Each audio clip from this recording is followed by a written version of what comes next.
All right, we are back with a new episode of Real in the Field. Thank you as always to Blake Means and Name Taken for the theme music. That's it. No more football. I didn't do anything this weekend. It's the worst weekend ever. No football. Nothing. I did housework. I painted a door. You did. I called you a couple times. You're like, I'm busy. I was like, all right. Yeah. Just busy not watching football and just counting down the days until it comes back. I know. So the only thing there was the NBA All-Star, which was a joke. Yeah. Yeah. I didn't even catch it. The USA hockey team. I watched the highlight on that. Straight up just fist fight. Yeah, it was. It wasn't a hockey match; it was a boxing match. It was with some sweet. hockey played in between. Yeah, it was pretty sweet. The rematch. Well, by the time this comes out, their rematch will have been taking place. So USA and Canada is like the two teams that were duking it out. Yeah, I've never really watched hockey all that much, but I will be watching that. Yeah, from the as soon as the puck was dropped. Dude, 3 fights. Just threw their gloves down and started going at it. Booing during the old national anthem. Not cool. Oh, dude, there is. This is beyond sports. This is political and you're fighting for your country now. Yeah, it was pretty cool to watch. So that rematch is happening. Yeah. So it will have happened when this comes out. So we'll see. Keep our fingers crossed. Fingers crossed for the old USA. Yeah. March Madness is coming up. Yeah, it's a lot of just it's that weird in-between time where baseball hasn't started. You got college basketball that, comes on that, I don't know, I never felt it always felt because it was signaling the end of the NFL season.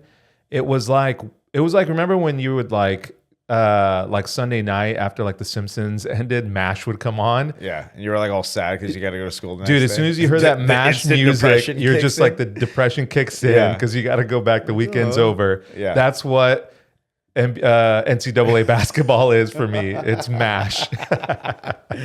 Yeah, I mean, at least it's something. It's competitive and it's entertaining stuff to watch. But yeah, no, it doesn't quite tickle the fancy as doesn't scratch that football. itch. No, and even the only thing for sure. College football, yeah. The only thing that is gonna scratch that itch, which I mean, there's football 24/7 news anyway, and right now it's all off-season stuff. All teams are getting prepared with contract negotiations. Yep. We just kind of looked out on the internet trying to find what was going on with some of these big contracts, franchise tags, which.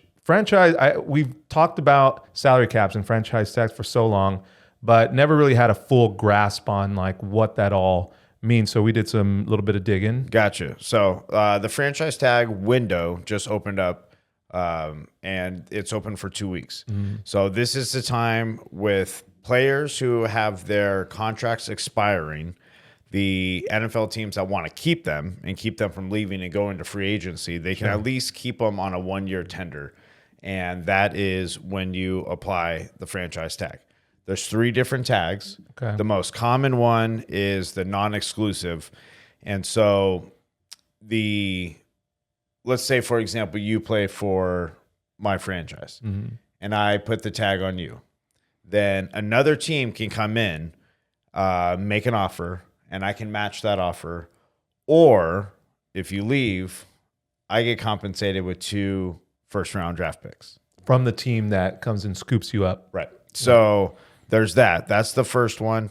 Now, say you stay, okay? You're going to get the average of the top 5 salaries by your position. What position do you play? Wide receiver. Wide receiver. Okay, so you're going to make the average of the top 5 guys. So it's a way, it's a penalty, but a penalty on...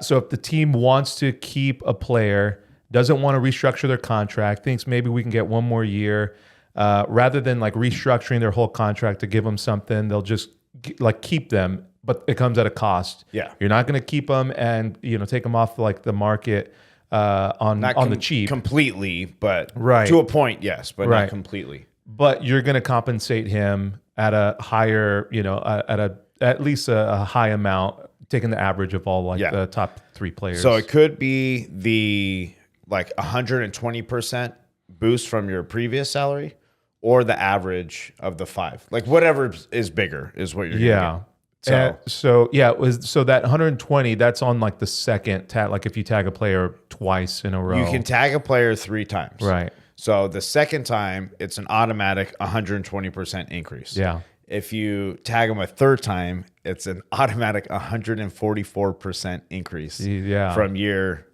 year. With good reason. I mean, if you're a player that is like wants to test the market and you're getting kept behind, you should be compensated for that. A team shouldn't be rewarded for holding on to a player and refusing to let them go out on the market without giving them without getting their the compensation. Due, sure. Yeah. Especially with injuries and things like that. You know, like all you would need is like a player to get injured while he's franchise tagged, and then there goes his marketability. His value drops. You know, every player is looking for longevity. They're looking for the multi-year contract. They're not looking for a one and done. They want multiple years. Sure. Security. Money, and securities, that franchise tag, it's guaranteed that money. So whatever, if you do get franchise tagged, that money, it's not like a negotiated, hey, you get are healthy the entire season, you get it. No, you get it. Yeah. You're going to franchise tag me, I'm getting my money. Yeah. So the second kind is the exclusive. That's you're like locked in with the team no matter what. There's no offers from anybody else. The agent signs off like it's a done deal. Done deal. You're with Yeah. them. The third kind is the transition. It's the same as a non-exclusive, but the original team can match the offer. Okay. But if they don't and you decide to leave, they're not going to get compensated. So with a non-exclusive, they can get the 2 draft picks. With this, they're not going to get anything out of it. So they're kind of hedging. Yeah, but here's the thing. So if you go with the transition, you get the average of the top 10 salaries Ooh. instead of Drop that. instead of the top 5. Yeah. So that's a couple $1 million difference. Right. But it's just So a the variation incentive, they can do. it's you're not. The incentive is it's not there to get the tag and get the penalty and have to lose out on draft picks if somebody else comes in. It's kind of like a happy medium between like a exclusive, non-exclusive. Yeah. So those are the 3. So at this point, like once the player's tagged, they have until I think it's July 15th or so to finalize everything, get everything in set or long-term contract or that 1-year deal, or some guys, I'm going to hold out. Like all that stuff is down the road. Yeah. But eventually, that's when the teams need to figure out their salary cap, who they want to get in free agency. There's some good free agents out there. It's got to be like kind of a weird thing to have to navigate. One, because as a player, if your management's telling you, hey, we're going to franchise tag you, it's not a great thing. It's your contract's up. Here's your time to to negotiate, test the open market, or negotiate your contract with your team. Like famously, Saquon Barkley, he got franchise tagged, I believe, by the Giants. There was talk about him getting a second tag, which would have increased that amount, but he was adamant about not wanting the tag because he wants to have the multi-year contract and not be forced to stay with a team that isn't doing enough to get him a championship. Yeah, but let's say I don't want to use the term like a mid-level guy, but you're a good player, right? You're not a Saquon Barkley. You're a good player though, right? And this organization says, hey man, we really want to keep you and we're going to do this and that. Or if you go test the market and you don't get what you think you're valued. Yeah, that's a good point. Yeah. So do you take the guarantee? What's that old saying? Like hen in the hand is worth more than 2 in the bush. There it is. That's the one. Yeah. So do you take the guarantee money, suck it up? Maybe you're not happy where you're at, but you're getting money, a little bit of stability, and you're getting the average of three of the top, of the top dudes paid for sure. Dudes. Yeah. And if your worth ain't there, and you're just going to get somewhere up there, you get that 1 year guaranteed on top of that, which is the good like trade off. When you look at that, it's guaranteed money. Yeah, you're not getting your 3-4 year contract, but you're going to get a 1 year guaranteed. But if you're unhappy, somewhere, and then you're like, oh, do I just suck it up for another year? There's a lot of factors. Dude, the part of the business or the part of football, the second part of it or the back end part of it, the business part of it, where teams have to be strategic with how they work this this equation because it's not just the franchise tag that's like in play here. It's salary cap. Yeah. It's, you know, I got to pay that guy and that guy, but I really want to keep you. And we need a D tackle. It's one of the very few like business or business models that is structured out like this, where it's very much like kind of like a socialist like construction where everything is shared, revenue is shared. There's caps to kind of keep everything hopefully even. Yeah. And you know, if you're the team that has the worst schedule is awarded with the top draft pick in hopes that they're going to get a player that's going to boost it. And everyone's playing under this, you know, this cap and how they divvy up the money, where they're going to put money, and how they structure out contracts. It's an interesting part of it. That's why like GMs and owners, like those dudes have a pretty good, I don't know, like a horse sense. Yeah, you know what I mean. Yeah, of like, and what direction you want to go. Oh, right. And you got to hire the right guys in that front office. And a lot of people when they win, they give a lot of props to the guys in the front office. They know what they're doing. They're moving the right pieces. They put all the pieces together. They're paying for this. They're paying for that, and they're evaluating the talent and knowing what it's worth and making the deals. Like it's probably way more complex than what we're making. Oh, 100%. There's no way that just how difficult it is to put together a team with the right quarterback and the right running back, the right offensive line and everything else. And when you have a player that's like dominant, like, okay, how do we keep him, pay him, but also stay under the cap? Well, Philly's going to kind of run into it. Every team kind of, Philly has like, I think three guys that are speculating that are going to be possible franchise tagged players. I mean, it's one of it's like a chess piece, right? How do you move your pieces in place to like give yourself the most advantageous situation? The Rams have done really well in like drafting young guys and getting a lot of productivity out of them. This past year, they did great. And, you know, they can pay guys like Matthew Stafford, they can pay guys like Cooper Kupp and still get these other guys on the, you know, get all this productivity out of these young guys. It's something that they've done really well. They drafted really well. They've let go of players at the right time. They got rid of Jalen Ramsey. Sadly, I mean, he was a great shutdown corner, but they got rid of him and got that off the books and probably the right time. And at the right time. Yeah. And Miami was needing that extra, you know, that piece to their puzzle, and they had to draft the cap space for it. Now, Stafford and Cooper, are they? Cooper is likely out. I don't think there's, with his contract and how much he's owed, I don't think that there's going to be a scenario where the Rams are able to pay him and still. And what about Matthew Stafford? Is he? Man, that's a tough one, man. I casually kind of mentioned or in a couple episodes back with, you know, a possible like, hey, Josh Allen, you know, come into the Rams, and not to be like just, you know, take Matthew Stafford behind the shed. Give him the old yeller. Give him the old yeller. But, you know, it's part of just moving forward. Yeah, it's part of the biz. He still has a lot of football in him, no doubt. He's freaking old, though. He's old, and just at a certain point, there's going to come a time where he's going to lose a step. He's going to lose a little bit of the velocity. You know, I remember Jared Weaver, like towards the end of his career, he wasn't throwing gas anymore. He was 80 and change for his for his fastball, and he had placement.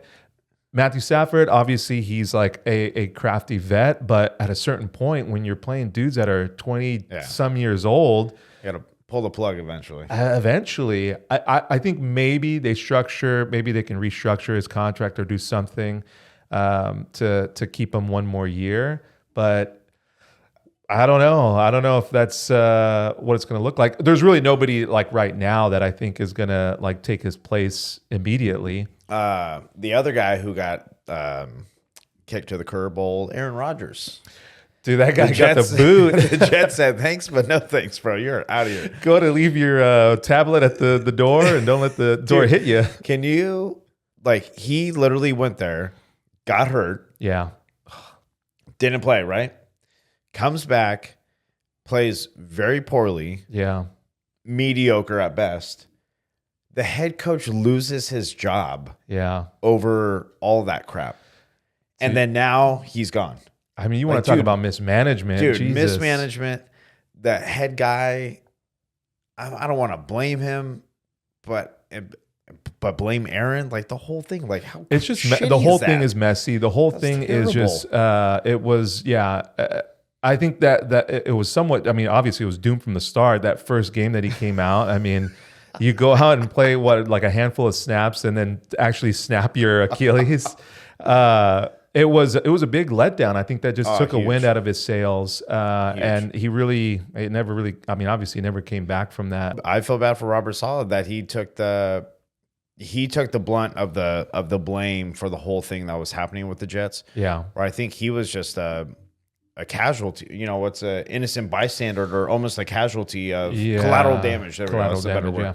He was collateral damage from Aaron just being there, and like Aaron seems to go wherever he goes, he like muddies the water a little bit. He muddied it a little bit on his way out from Green Bay, which was understandable. Like, you're obviously not going to leave on great terms when you've been there for so long. But then he got there, and it just instantly got weird. And he came with like an attitude that was somewhat like he earned the right to be kind of, I don't know what you would call it, but he was arrogant, cocky. You know, he has solid career, so I could see coming into that situation feeling very arrogant, very confident. But he's not the same player that he was in Green Bay, and moreover, something happened during that whole like ayahuasca fiat like thing that he was doing. He changed mentally. Something happened. Whether he unlocked something or got something bottled up, like there was just something that switched over. That whole Netflix document, I couldn't watch. I didn't watch it either. Everyone that watched it told me like, "Oh, it's really good." Now I understand why he is the way he is. I'm like, I don't give a shit. Like, something I think whether it was like he lost his edge, he lost his competitiveness, or something was lost, and he just wasn't the same after that. And I think maybe it was just like a I don't give a shit kind of attitude that he had from it. Life is, so much bigger. Maybe he like saw something, on his trip. Well, dude, if that's the case, like don't take other people down along the way. Yeah. Like if you're going to do your kumbaya, do your kumbaya. Like don't. But dude, you're like taking dudes out along the way, man. Don't do that. No, you're right. And the coach was collateral damage. He ultimately lost his job. And I think they just bet on the wrong horse. Like the Jets thought that they were going to get something. That's a good analogy. They were getting their missing piece to the puzzle, and ended up being that they just ended up screwing everything up. Now they're 2 years down from possibly getting a quarterback that would have given them a future, or doing at least like developing somebody, or even just putting their assets towards something else. And now Now here they are, kind of starting from scratch. Now you're back to square one for sure. Yeah. Well, they got a new coach, and they just figure it out. Hopefully, man. I mean, that's been an organization that hasn't been able to figure it out for a long time. They've kind of had the carousel of quarterbacks and GMs that really haven't coaches coaches, everything else, that they've never structured that organization to be successful. So hopefully they do. So speaking of the franchise tag stuff, let's go back to that real quick. So let's say a non-exclusive, so the most popular deal for a quarterback, you're looking at $41.3 million. Jesus, you can thank Jared Goff for that. Okay, that guy bumped the his damn contract, like raised all of it. So that's, you're talking the top five for quarterback. Sure. Yeah. Wait, 5? Oh, that's for the non-exclusive. Now, if you go to the transition, where it's the average of the top 10 quarterback, you're looking at $35.2 mil. Damn, that's a huge drop. Right. So you're looking at a $6 million difference, but the non-exclusive. Yeah. Right. You don't get the safety of the 2 draft picks if your guy ends up walking. Okay. So let's look at running backs. Non-exclusive, 11.9 mil. Wow. Transition would be 9.7 mil. That seems kind of low for. Well, I guess running backs aren't getting paid the way that they used to. Exactly. Yeah. But now that Saquon's Le'Veon Bell, you can thank Le'Veon Bell for that. so Saquon, but like Saquon, but I think it goes ebbs and flows of like, Yeah, you're right. Remember You're right. defensive ends, like big pass rush guys, they get paid a bunch. Oh yeah. Right. But Dude, back in the day, it wasn't. That was, your safety or your backer. No, you're right. Aaron Donald and Khalil Mack, remember those two like set records each respectively within like a day of one another. Yeah. So that's been the latest on that. There are a couple free agent guys that are out there. Tell me if you're buying or selling on these guys. All right. Okay. We've talked about him before. Justin Fields, quarterback, had his little time with the Bears, got traded to Pittsburgh. He's only 25. You buying or selling? Ah, man, I think I sold him before. I would probably sell him again. I just don't. He hasn't really done much to prove himself. And what is this? His like fifth year? I'm buying. Yeah. I think he was on the verge a little bit in Chicago. He got traded to Pittsburgh, which was probably a shot to the ego. Yeah. He had to sit behind Russell cringy Wilson. Yeah. And deal with that crap. Chicago's not a good place to develop QBs either. I mean, and then you go and you sit behind a guy who's kind of Cringe, a weirdo, yeah. eye guy, cringy. Yeah. I don't know. I wouldn't give up complete hope on Justin Fields yet. I would buy that. Oh, okay. All right. Sam Darnold, Ooh. quarterback for the Vikings. He's That been guy. around everywhere.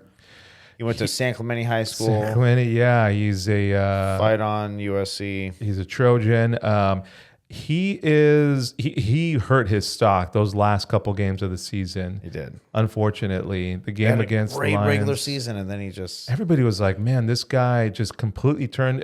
That's what it was. It was the wrong organization. Like we got it all wrong, and then he shits the bed twice. Yeah, that was. I mean, but like, let's look back on it in hindsight.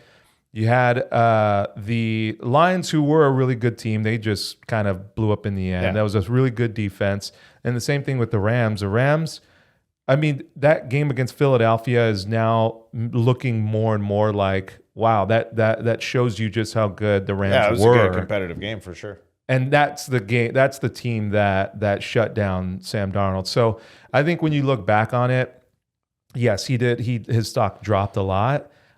I'm still. Buying or selling? I think I'm going to sell. I don't think I hold on.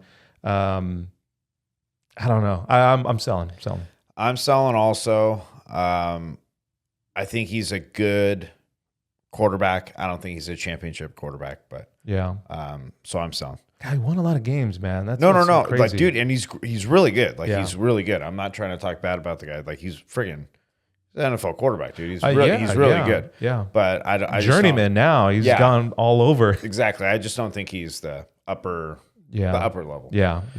So yeah, I'm selling. All right. T. Higgins, the wide receiver for the Cincinnati Bengals. He's only 27 years old. He's 6'4". He's a monster out there. You buying or selling? There's no doubt you buy. That guy should get his contract. He should get a multi-year. I mean, I'd say Cincinnati would be on the winning end if they franchise tag him again and get another year out of him and have to pay him whatever the top three like average but they just need to pay him. I don't know like what their salary cap is and how that's gonna like well they're trying to please Jamar Chase also, right? You have Joe Burrow there, like, and then T. Higgins. Like, it's a lot of personality and a lot of money between like those guys. Dude, that guy's been proving his worth. I mean, to have the kind of seasons that the seasons that he has, I don't know, man. That guy's. I think he's worth it in my book. If they can make it work, like I don't see why you don't hold on to a young guy like that who's still got a lot, a lot left, a lot more football to play. So are you buying? Buying. Because I've hung out with Cincinnati Bengal player. Oh, right. The before, guy that came to Elmo, and we've talked before. T. Higgins wants to be a number one guy. Oh, yeah. He should be. Well, it's not going to happen with Jamar Chase there. He's not going to be a number one guy. He wants number one guy money. Yeah. Right? If they can figure it out, finagle it, great. If not, then you might have to cut your losses and go. Man. But me, if I'm buying or selling, I would buy him right off the bat for sure. For sure. Yeah, you don't let that guy go. A lot of things behind the scenes, a lot of moving parts. Like, who knows? Dude, this is what we're talking about. Like the GM part of it. Not only is he figuring out like all of the specifics of contracts and negotiations and like salary cap, franchise tags, all of that, but you throw in personality in there and like trying to like gel the like locker room together. Yeah. And where Wait, you're gonna, wait, how much do you make? Yeah, I make what? We yeah. play the same position. right? Wait, how many balls did you catch? How many balls I get? Yeah. When you got like these personalities like at the Yeah. receiver position, it's a self-selecting group. Like I feel like DBs and receivers, like it's just inherently in them to be kind of like diva-like, you know what I mean? Because of that position and what it means to be like the kind of you're out there one-on-one by Yeah. yourself. A little bit of a showman. It is like a showman. It's like they put on a spectacle, and it's like they want that, and which makes them so good at what they do. But along with that comes the like, I want to shine. I'm going to outshine everybody else, and a little bit of ego with the. Well, you have to have that ego to accomplish at that level. Yes, it's one. It's one and the same. You have to have that in order. Catch-22. It's a catch-22, and to navigate that, like as a GM, you get 5 of those guys in a room. Oh, jeez. Yes, yes, absolutely. So, yeah. Long story short, T Higgins, I'm buying that. Yeah. But we'll see. So free agency is going on, all that salary cap, all the franchise tag stuff. Yeah. But that's the latest in the football world.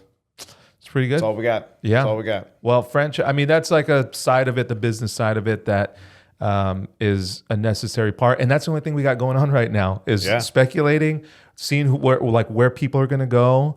If there's any big news, we'll talk about it. But and the window's only been open for a couple of days, so like by the time this airs, and like there could be 5 more guys like that are true, out there trying to figure it out. Big trades, yeah. All right, well, we're gonna take a break. We're gonna come back with a little game we got going on here. What do we got? Which is more? Which is more? We haven't settled on. We've settled on. You've settled on it. I haven't settled on that name. Yeah, we'll figure it out. Which is more is gonna cut. We'll play that when we come back.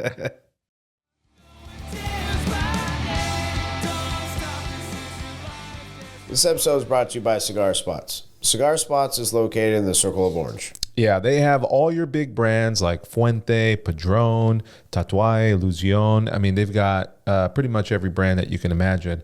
My favorite, my go-to is always the Tatuaje brand. I like the specific 2012 Sumatra. That's my smoke. What do you got? Nice. I've been going with the Tatuaje Red Label. Yeah, Red Label's good. So they do at-home delivery. You can place your order online, and they'll deliver your cigars straight to your house.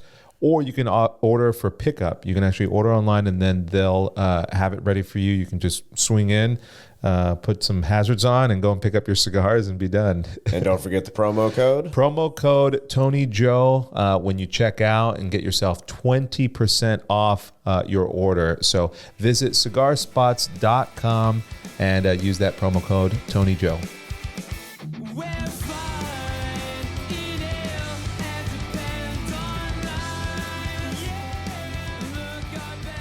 All right, we are back from break. All right, we got a new game this week. Which is more? Which is more? Here we go. All right, you gonna start us off? Yep. Well, hold on. We got to break it down. The game is, I mean, it's, I guess, self-explanatory. Which is more of the two things that we're going to lay out? Correct. The higher number of the two, or distance, or whatever. Which is more? Which is more? All right, here we go. Starting off. Which has more hair? Your head or the human body? Oh, the human body, like with the head removed. So you're saying the body. Oh, hold on. Okay, which has more? Just the human head, hair, or all of the rest of your body? Rest of the body, yes. Okay. I am going to say your head. That is correct. Yeah. So depending upon your hair color, you can have anywhere from like 80,000 to like darker hair people have like 150,000. Like it just kind of depends on, red hair's the least. Oh, is it? Yeah. I would have thought blonde for some reason. Blonde's like middle, I think. Oh. Yeah. So that's there. The human body, roughly average 25,000 hairs. That's even though you have like 5 million hair follicles, Yeah. but 25,000 hairs. Wow. So Wait, is it so the human head the has old more. noggin, huh? Yep. Follicles, huh? Yeah. Yeah. You like that? It's science right there. All right. Which is more, the total number of career touchdowns thrown by Patrick Mahomes or the total number of songs released by Taylor Swift? Total songs she's released? Total number of songs released by Taylor Swift or the number of career touchdown passes by Patrick Mahomes. That's including this year and the Super Bowl. Well, Patrick's got to have, this is what, his 7th or 8th year now? Yeah, I think 7. 7 or 8 coming up. God, but she writes like a butt ton of songs and stuff, right? And she's been around for a while. She's been around, yeah. She may have gotten started in her career before Patrick Mahomes did. Yeah. I'll go with Taylor Swift's songs. Patrick Mahomes has 254 career touchdowns. Taylor Swift has 274. Just squeaked out a win. That a girl? All right, here we go. Which has more? Which has more episodes? Friends or Seinfeld? Oh. Well, I feel like Friends could just like shit out like a ton of episodes. Like Seinfeld was a little bit more involved. Like Friends had a formula. Actually, they both had a formula. I'll go Friends. Friends had 236 episodes. Seinfeld had 180. So Dang, yes, really? Friends with 236. Wow, that was like a lot more episodes. Yeah. More seasons or what? Yeah. All right. You're 2 for 2, by the way. 2 for 2. Oh, wait, hold on. You're 1. All right. Next one. Which is more? Total number of albums Metallica has sold worldwide or the population of Canada? Canadians, eh? Look at those guys. Worldwide, Metallica, I mean, the Black Album sold a ton. Like the numbers now, it's like platinum and like gold and all that. Like those numbers are. Canada's like kind of populated, but not crazy. I would say Metallica has more albums. Canada has a population of approximately 41.5 million. Oh, Metallica has sold approximately 125 million. Crushed that one. That's my boys right there. All right, here we go. Which has more baseballs used during one baseball game or the amount of hockey pucks used during a hockey game? I feel like hockey games, I feel like they just use one the entire time unless it goes, what do you call it, out of bounds, out of the glass, beyond the field of play. In the stands? In the stands. But really, like, how many times have you, like, has a hockey puck gone flying out of the ice? I don't know. I'm gonna go MLB, baseball game for sure. Hockey pucks, they use anywhere from 25 to 45 a game. What? I guess they change them out. I feel like it's just the same one over and baseballs, they use anywhere from 96 to 120. Whoa, per game? Yep. So baseballs are the winner. Whoa. 3 for 3. 3 for 3.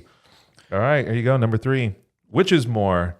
The number of points scored in the highest scoring high school football game or the number of episodes of Friends? I don't know. We came up with the same. No way.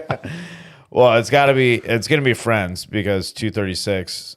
The highest score in a high school football game is probably somewhere over 100, but it's not like, yeah, so I would say Friends. Friends with 236 episodes, as discussed before, is about 20 shy of the November 16, 1927 game against the Haven Wildcats. They shut out Sylvia 256-0. Get out of here, dude. Google it. Look it up. Get out Google it. 1927? That's a high school football game. God, they kept score back then? Come on. All right. Here we go.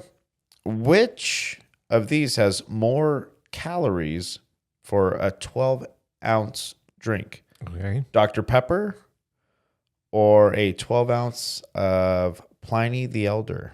Oh, calories. I mean, Dr. Pepper's got to be somewhere in like the 180, 109, less than 200. I would go, I got to go Dr. Pepper. I feel like that's just all pure sugar. A 12-ounce can of Dr. Pepper has 150 calories. 150. Ooh, that's not looking good. Pliny the Elder has 228. Oh, damn. Finally got one wrong. Finally got one wrong. All right, number 4. Which is more, the total number of NFL games played in a regular full season, or the number of bones in the human body? Oh, so now I got to do math. Quick math. So if there's 206 bones in the body. There's I got you on a time limit, so 17 games plus the playoff, but there's Playoffs. 32 teams. That's got to be more than 200 games. all It's right. games. 272 regular season games. Good quick math. You were above the 206 bones in your body. Gotcha. I used to teach health. There we go. All right, here we go. Championship round. Which Vans has sold more? Okay. Hear me out. Okay. Vans shoes All right. or Vans the car? Oh. And Worldwide? in 2025, that's a projected one, but we'll say in 2022, what sold more, Vans shoes or Vans the vehicle? So in 1 year, In 1 year. I mean, just from a production standpoint, you could make more vans Which than you ones? can a van. It's just so many moving parts. And 2022 is a bad year for. There's no way. I mean, total vans worldwide. I mean, worldwide vans, like all across the globe. Vans or Vans? Driving or zapatos? Well, just from the fact that you've probably contributed to at least 30 pairs of those things, I'm going to say Vans the shoes. Vans the cars over 380,000. That's a lot of Vans. That is. But Vans the shoes over 105 million Damn, pairs not of even Vans. close. Not even close to Vans shoes. Well, plus you're counting pairs, so cut it in half, and it's still you're above. crushed, yeah. All right. Number 5, which is more, the number of Emmy Awards Breaking Bad has won, So good. or the number of Fast and Furious movies? God, there's got to be, how many Fast and Furious are there? 10? You tell me. 9? Quarter mile at a time. The chassis twisted. But dude, Breaking Bad like had to sweep and do really well. For whatever reason, I feel like Breaking Bad, the number that pops in my head automatically is 11. I have no idea why, so I could be wrong. And I feel like there's 9 or 10 Fast and Furious, so I'm gonna go with Breaking Bad. Wow, you sly son of a gun. Breaking Bad won 16 Emmys. Oh, 16, okay. And there are 11 Fast and Furious movies. Dude, That was nicely close. done. That was Nicely close. done. Dude, was that, we tied it up? You got one more. Oh. All right, here we go. So far you've gotten 1, 2, 3. You've gotten 4. Ooh. How many did I get over there? 4. 4? Oh, wait, 1, 2. This is 6. Oh. This is 6. I'll give it to you here. Here we go. The amount of sugar, which has more, a 12-ounce Coca-Cola or a 12-ounce Gatorade? Oh, okay. Now you got to remember, Gatorade usually comes in a bigger Right. cup. So Gatorade, okay. Or a bigger, Yeah. Serving size. So we're talking equal serving size at 12. Right. Oh, that's a tough one. Well, Coke is just packed with sugar. That's all it is. It's got to be at least like 25, 20, 30 grams of sugar. And Gatorade, I mean, but Gatorade, its like sole purpose is to give you like that boost. I'm gonna say Gatorade just barely edges out Coke by like two grams of sugar. A Gatorade 12 ounce, 21 grams of sugar. Damn. Coca-Cola, 39 grams. Jesus. The Coca-Cola. They took the cocaine out, but they left the sugar, baby. Yeah. So yeah, Coke. Wow. All right. Well, that was a tie. Well, that last one was just a bonus. Yep. It was a bonus question. Tied it up. Tie it up. Yeah. We live to fight another day. All right. That was a good game. Yeah. Do it again. All right. We're going to take another break, and we'll be back after this.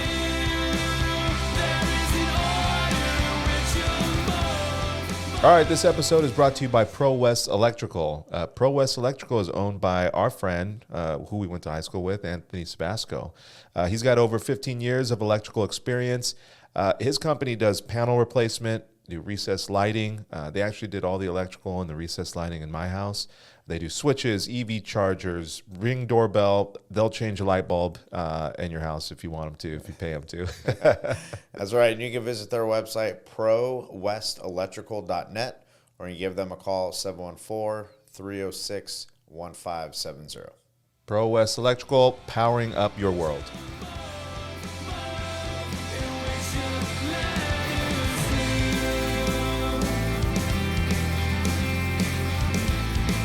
All right, and we are back from break. Put your goddamn phone away. All right, that's going to do it for this episode of Real in the Field. Jay Mitch is on Instagram, so... No, I'm not. No, thanks for tuning in. Want to let everybody know that our previous guest, Blake Means, is... that Blake Means from Name Taken is he's got a show coming up with his band Little Strokes. He was here and he talked about his band when he was on promoting that show. They're doing another show. The last show was amazing. They killed it. It was super fun. And they've got another show coming up March 7th at the Wayfair in Costa Mesa at 7 p.m. It's a Friday. Get a babysitter. Come and meet us there. I'm going to drag you out. Dude, if I can get a babysitter, I'm there. I'm going to drag him out. We're going to do an episode of Real in the Field there. Okay. Do a live one. All right. Go out and see that show. And in the meantime, we'll... Next week. Next week. If you want to participate in Take On Tony, the first annual. First ever. Take On Tony. I'm going to have a list of 15 to 20 questions. You guys can compete and trivia from all over, like different types of trivia. Bunch of different styles of questions. Call in. You don't have to be in studio. You can call in and we'll do it over the phone. Participate. You can reach out, leave us comment on YouTube, or you can go to the Instagram. That's what I was looking up. Real in the Field Pod. Yeah, message us there. There you go. Yeah, that's the easiest way. Reach out if you want to play this guy next week. All right. Well, that's going to do it for this episode. Thanks to everybody for tuning in. Like and subscribe if you haven't already, and we'll see you next time.